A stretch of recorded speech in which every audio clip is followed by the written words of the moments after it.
होइन म त छोरी मान्छे म त पछि अर्काको घर स्याहार्न जानुपर्छ यो मेरो आमा हो म मान्छु तर म आमालाई स्याहार्यो भने मेरो जिन्दगी जान्छ नमस्ते त्यसैले म आमा स्याहार्न सक्दिनँ मेरो पनि जिन्दगी हो म पनि कुनै दिन केही हुन सक्छु तर म बुझ्छु तपाईँहरूले बुझ्यो हो मेरो पनि पाल आउनु आमा जस्तै हुने तर मेरो दिमाग हुनुपर्छ के पहिला पढ्नु छ आफ्नो केरियर बनाउनु छ के आमालाई स्याहारेर म यहाँ बसेँ भने त मेरो जिन्दगी त गयो त र पढाउन त्यही तिमीलाई मैले तिम्रो मम्मीलाई सधैँ स्याहार भनेको त होइन नि त एक हप्ता मात्रै यो कस्तो हुँदो रहेछ एक हप्तासम्म हेरौँ भनेको क्या मैले इसलाई सस्तिका फिट इल्बास त कच्छिन् काडम देनको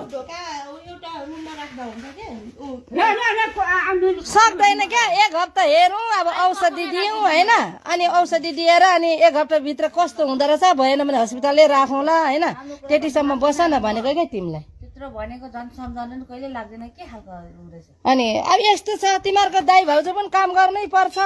काम नगरी हुँदैन यस्तो हेर न मम्मीको हालत यस्तो छ अनि त्यही भएर पनि नजाउँ कान्छा दाइले तिमीले बोलाएर ल्याउ न त हामीले त गरेको ओखलडुङ्गा पनि गएको त पठाएको मानेन नि त कान्छा दाइमा होइन जेठा दाइमा होइन तिमीले यति हेऱ्यो भने यतिसम्म बस्यो भने तिमीहरूको त्यो मम्मी यस्तो हालत छ होइन बस्यो भने एक हप्तासम्म हेरौँ नि त औषधि दिएर गरेर हेरौँ क्या